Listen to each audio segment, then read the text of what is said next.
Witam na moim kanale. Chciałem Wam przedstawić tutaj swój system off-gridowy, który sam zbudowałem.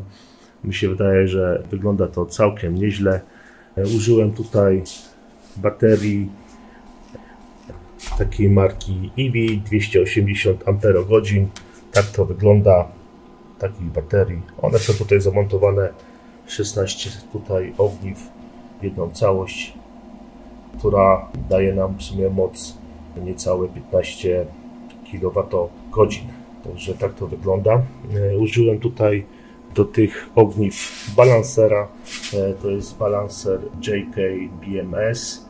Tutaj jest to jeden z najwyższych modeli, bo tutaj on ma balansowanie 2-amperowe.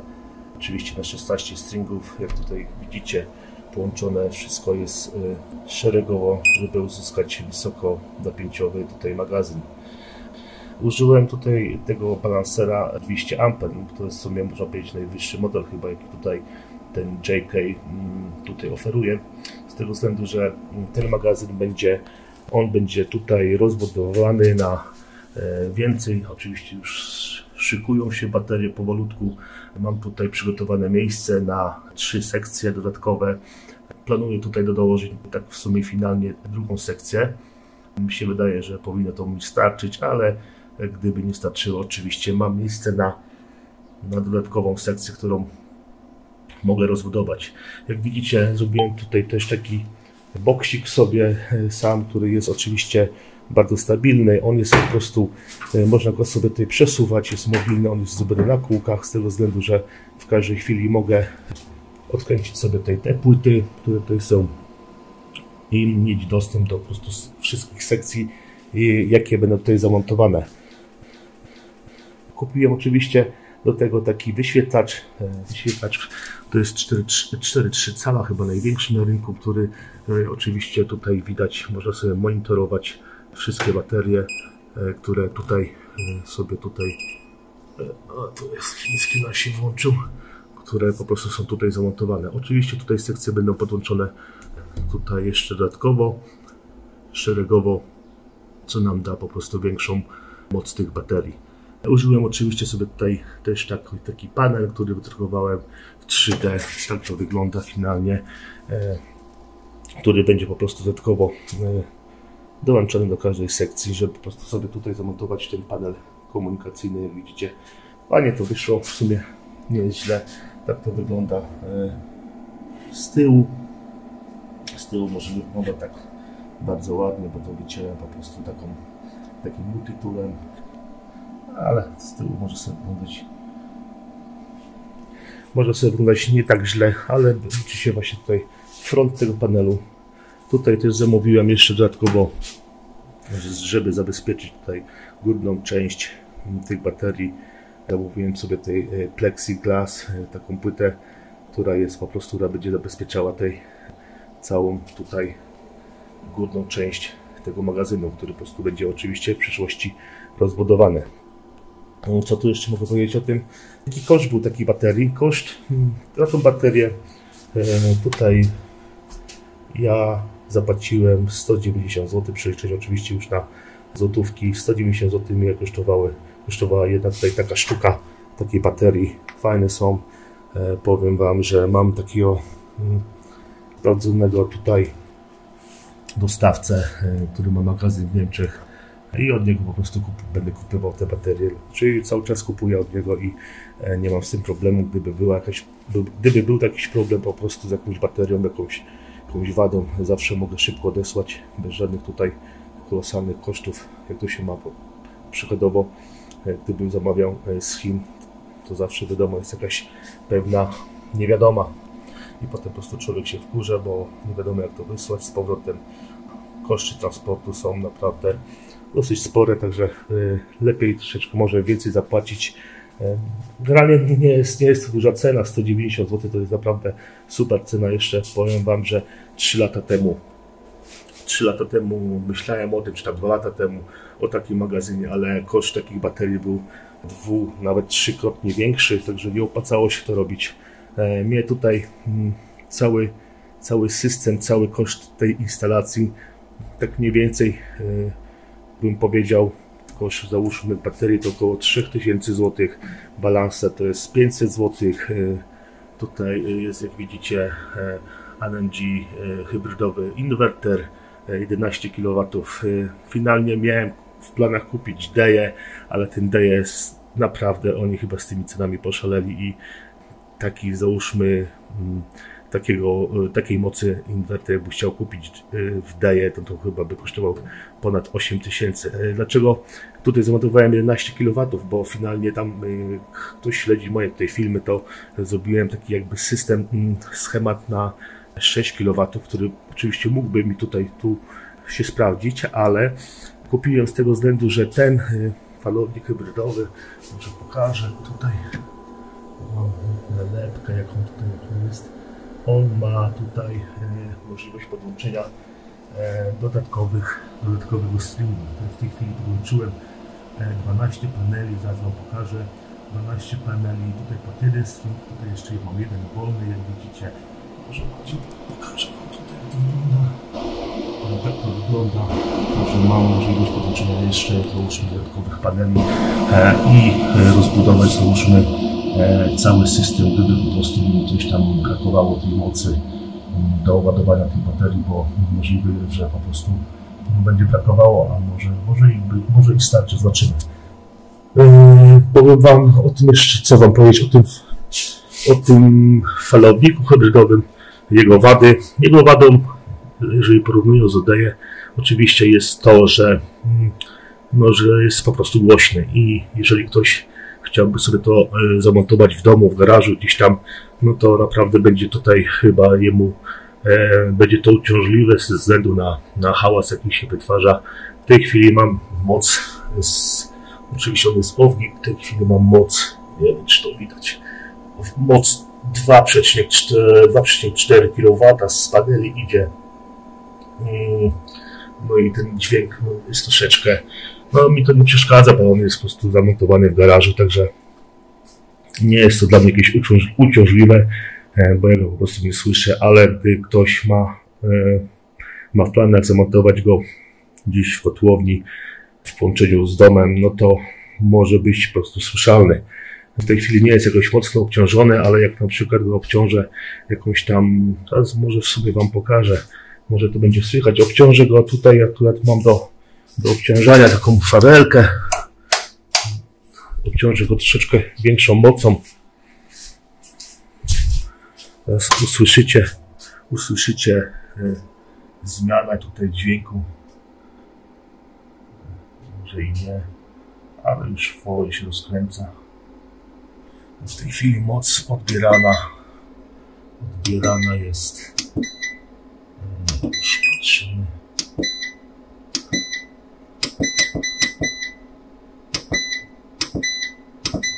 Przepraszam. W tej chwili moc, jaką mamy, jest 2,6 kW. No, bo to akurat nic nie chodzi. Powiem Wam, że ten cały system hybrydowy naprawdę fajnie się to zachowuje. On jest w tej chwili tylko podłączony tutaj pod moją pompę ciepła, którą widzicie,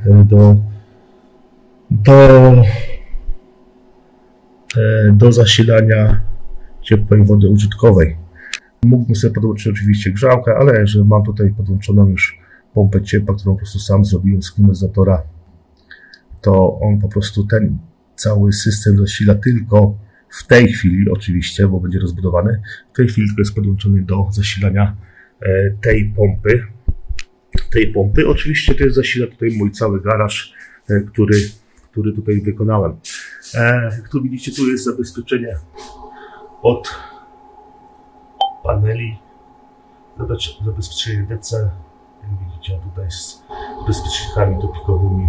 Tutaj druga skrzyneczka jest przygotowana już na następną, załóżmy do podłączenia następnych paneli w przyszłości, gdybym po prostu miał taką ochotę, a mam taką możliwość, także jeżeli po prostu tej energii ze słońca będzie mi brakowało, no to po prostu będzie tutaj dołożone.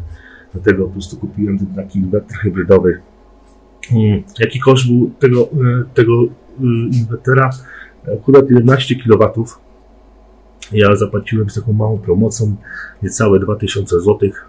Mi się wydaje, że Za taki inwerter 2000 zł naprawdę jest to dobra cena i robi po prostu taką samą pracę jak przykładowo ten Deja, który koszt może być, nie wiem, 4 razy większy. I no jedyną taką wadą, co zauważyłem, to jest po prostu jego tutaj, że on nie jest pasywny, po prostu on, całe chodzenie po prostu jest za pomocą tutaj takich wentylatorów. Tutaj są module, jest chyba 1, 2, 3, już nie pamiętam, bo rozbierałem.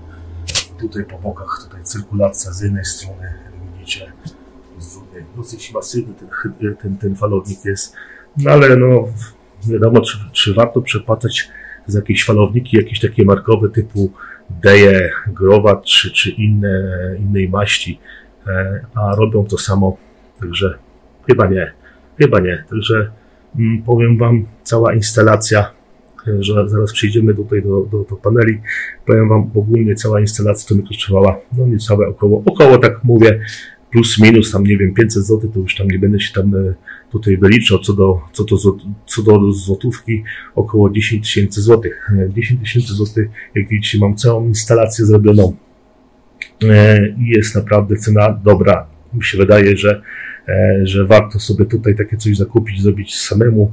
Oczywiście dużo jest, mamy jakiś taki potencjał finansowy, że po prostu możemy sobie takie coś zrobić za jakieś mniejsze pieniądze. A dlaczego? To dlatego, że po prostu ten system, jak wyliczyłem sobie, on się powinien zwrócić już na czysto po 1,5 roku. No to załóżmy takim zapasem po 2 latach. Po 2 latach ten po prostu system będzie już na siebie pracował jakby za darmo. Także wydaje mi się, że warto zainwestować w jakieś tam 10 000 i po 2 latach mieć całkowity zwrot tych pieniążków i dalej on już po prostu będzie sobie pracował jakby za darmo, no może tak powiedzieć, no może nie za darmo, ale po prostu już będą jakieś tam korzyści z tego płynęły. Oczywiście cały czas są korzyści, bo w tej chwili już, jak widzicie, ile on wyprodukował, teraz Wam pokażę tutaj, wyprodukował mi dzisiaj w sumie już 10 kW, widzicie, w miesiącu 217, a no totalnie już wyprodukował 353 kW. Oczywiście to nie jest wartość, którą po prostu ja pompowałem tutaj w wodę, którą ogrzewam sobie wodę, centralną wodę użytkową przez pompę ciepła.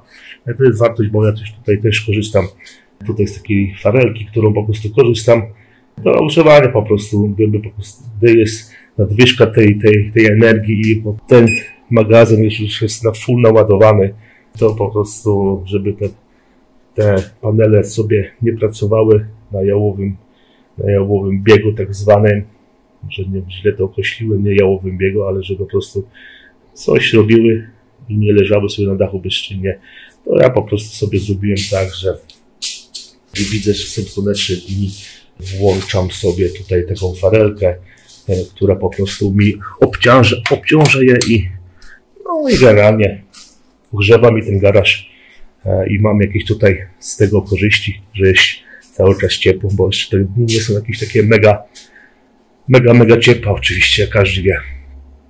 Co Wam tutaj jeszcze powiedzieć? Tutaj zrobiłem taką rozdzielnicę, jak widzicie, jest zrobiona tutaj, mam wyjście z falownika z zabezpieczeniem, z takim podlicznikiem sobie wstawiłem, bo akurat miałem, a nie zaszkodzi. I tutaj jest taką jakby lampką sygnalizacyjną, że jest tutaj zasilanie tej garażu. Tutaj są już podliczniki pod zabezpieczenia już takie do garażu i do różnych tutaj rzeczy, przykładowo do gniazdek, bezpiecznik, mamy bezpiecznik, właśnie tu jest bezpiecznik tutaj Hagera, jak widzicie, do pompy ciepła i drugi bezpiecznik mam tutaj do oświetlenia. Dlaczego tutaj dałem taką większą tutaj rozdzielnicę? Z tego względu, że tutaj jeszcze będą dodatkowe jakieś urządzenia ATS-y, nie ATS-y może i po prostu będę potrzebował może więcej miejsca, także wolałem sobie już tutaj zrobić taki mały zapas, jak widzicie, a potem po prostu, żeby już tego nie robić sobie jakichś tam dodatkowych problemów tutaj z instalacją. Tutaj na dole mam znowu coś zasilanie już z sieci.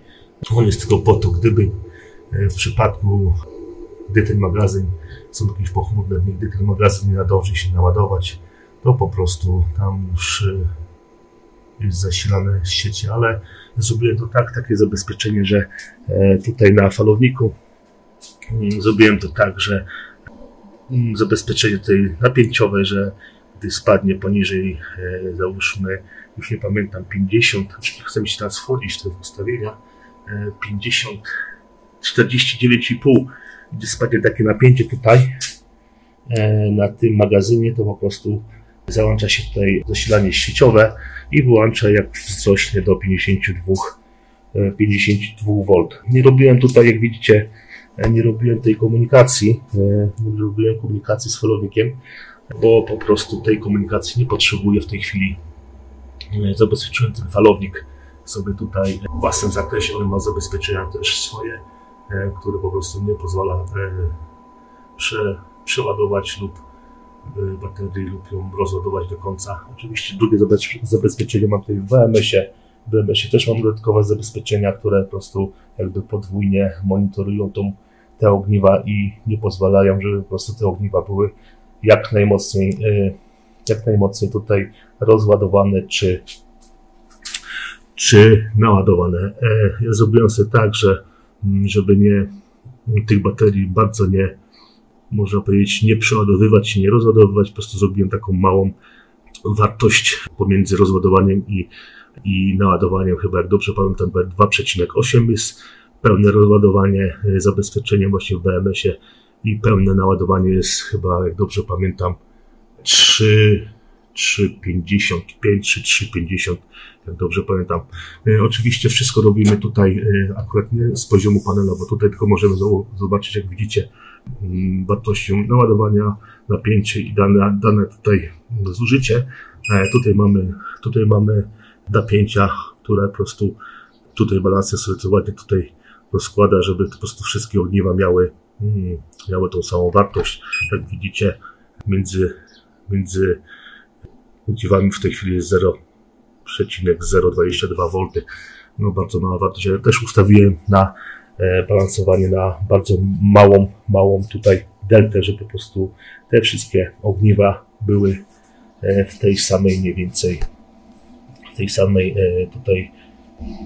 samych wartościach napięcia, żeby po prostu nie rozjeżdżały się za bardzo. A monitoruję tu właśnie fajnie to tutaj ten balancer JK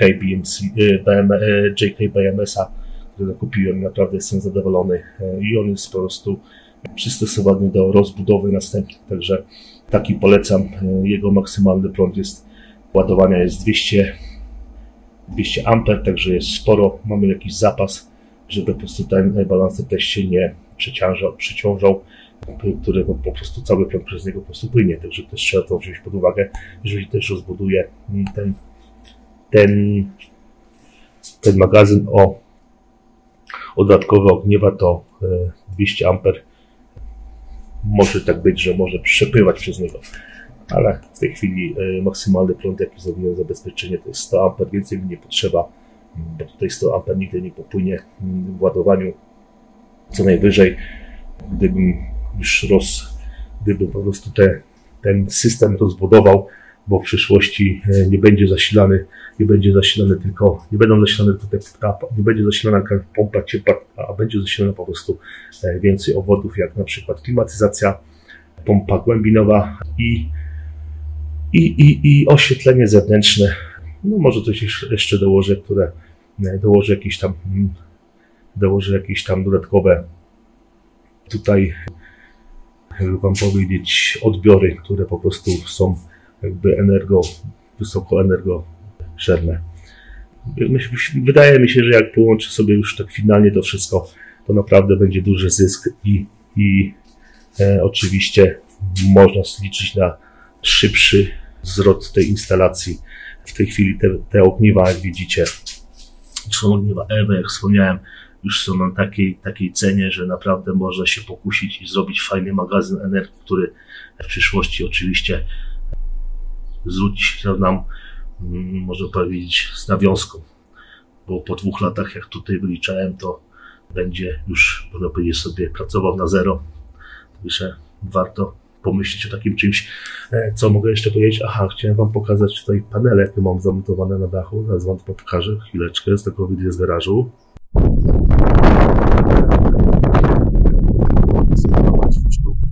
Są firmy Jasola, moc, jak dobrze pamiętam, 380 watownika, to tam daje 4,6 kWh. Wydaje mi się, że na tą instalację powinna wystarczyć, ale jak mówiłem wcześniej, mówię wcześniej, ten hybrydowy inwerter jest taki kupiłem, że po prostu będę mógł sobie dołożyć dodatkowe tutaj panele, gdyby po prostu udało mi się, że będzie taka potrzeba. Tak to wygląda, widzicie, fajnie wyglądają, jestem naprawdę zadowolony.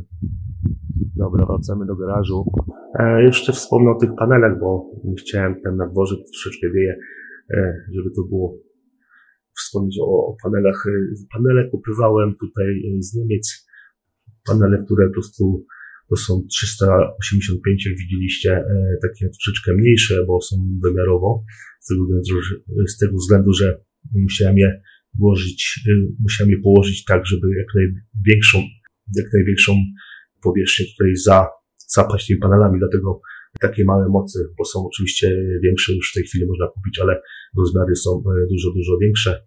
Te, co zakupiłem, to były wymiary 1750, jak dobrze pamiętam, na 1007 mm. Także, ale nie jestem pewny dokładnie, ale to nie ma tutaj, akurat to nie jest jakaś ważna sprawa. Ważną sprawą jest, że za te panele, za jeden panel zapłaciłem, nowy panel oczywiście, zapłaciłem 190 chyba złotych z przesyłką oczywiście już tutaj do Polski. Także też te panele już są też tak mega tanie, że warto się pokusić o takie rzeczy, żeby sobie takie coś wykonać. Co tu jeszcze mam? Ten falownik, aha, co za zabezpieczenie. Zrobiłem to zabezpieczenie włączenia baterii. Oczywiście musi być takie zabezpieczenie. To jest zabezpieczenie główne, jak widzicie, 200 amperowe, firma Exnel, nie wiem co to za firma, oczywiście coś tam, ale że chodzi o firmę, chodzi o to, że działa i jest po prostu przez. Co jeszcze mogę powiedzieć tutaj o tej instalacji? Jeszcze może wspomnę tutaj mamy właśnie jeszcze to dołączone do tego falownika tak zwany data logger, który po prostu komunikacja jest za pomocą tutaj aplikacji. Ja wam tutaj zaraz pokażę, to jest ta aplikacja. Powiem wam, fajnie to działa. No może jedyną wadą tej aplikacji i tego data loggera jest to, że nie ma tutaj parametrów online, czyli próbkowanie jest tutaj co 5 minut, także co 5 minut tylko mamy próbkę z wszystkimi danymi i na podstawie tych próbek tworzy się tutaj wykres. No czasami 5 minut to jest troszeczkę za dużo i nie jest to jakoś mega dokładne, mi się wydaje, ale na potrzeby monitoringu takiego, co się dzieje na tej instalacji, fajnie to wygląda. Teraz wam to tak pokażę, jak to u mnie wygląda i sobie zobaczycie.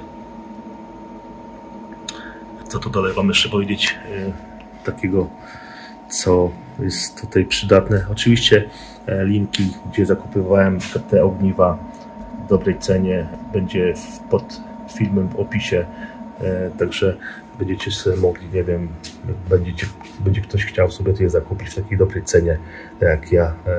One były sprowadzane z niemieckiego magazynu, także mamy tutaj taką gwarancję, że jeżeli te baterie, te ogniwa by były jakieś uszkodzone, mamy możliwość szybkiego zwrotu bezproblemowo, a także kontakt tutaj z handlowcem, który po prostu tutaj podam wam, jest naprawdę świetny i nie ma problemów z tym. Oczywiście przed zakupem, oczywiście po odebraniu tych baterii zrobiłem test, tak wyrywkowo wziąłem jedną baterię z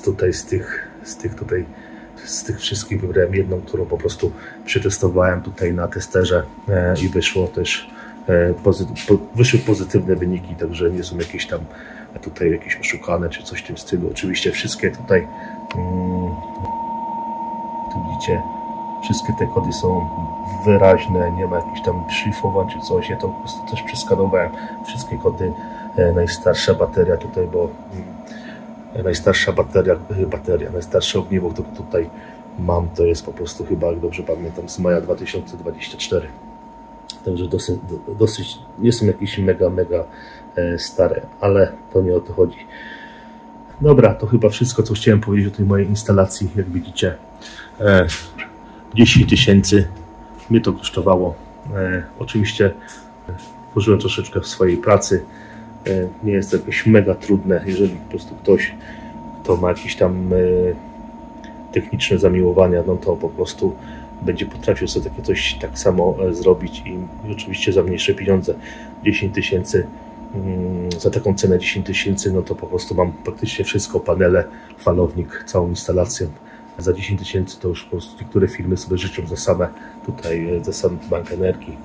No oczywiście nie wygląda to tak jakieś mega ładnie, ale tutaj nie chodzi o ładność, chociaż nie jest to jakieś mega brzydko, jest to estetycznie zrobione, ale mi to nie zależy jakieś tam mega ładnie mieć to w jakichś pudełeczkach takich już gotowych, które kosztują, takie boksy już gotowe, około chyba 450-500 dolarów, także czy warto? Ten, kto po prostu ma pieniądze i chce sobie takie coś zakupić, oczywiście może zakupić, ale mi się wydaje, że się nie opłaca z tego względu, że ja to będę jeszcze rozbudowywał o kilka sekcji w przyszłości, bo mam taką możliwość oczywiście i wyniesie mi to o wiele taniej. Także jak widzicie, 10 tysięcy kosztowała mnie taka cała instalacja. I jak mówię, po 2 latach się oczywiście ona zwraca. Także warto sobie zainwestować, jakieś tam te pieniążki zaoszczędzić i zrobić sobie to samemu i wcale nie będzie to gorzej. Także to wszystko, co chciałem Wam powiedzieć. Jeżeli macie pytania, oczywiście możecie pisać tutaj w komentarzach. Jeżeli coś nie powiedziałem, może coś zrobiłem źle, no oczywiście możecie mnie poprawić. Nikt nie jest oczywiście alfa i omegą. Ja to robiłem pierwszy raz. Nigdy nie budowałem magazynów energii, także jak widzicie, poradziłem sobie to z tym bardzo chyba nieźle. Także jak widzicie, tak to wygląda. Także trzymajcie się, do usłyszenia. Cześć.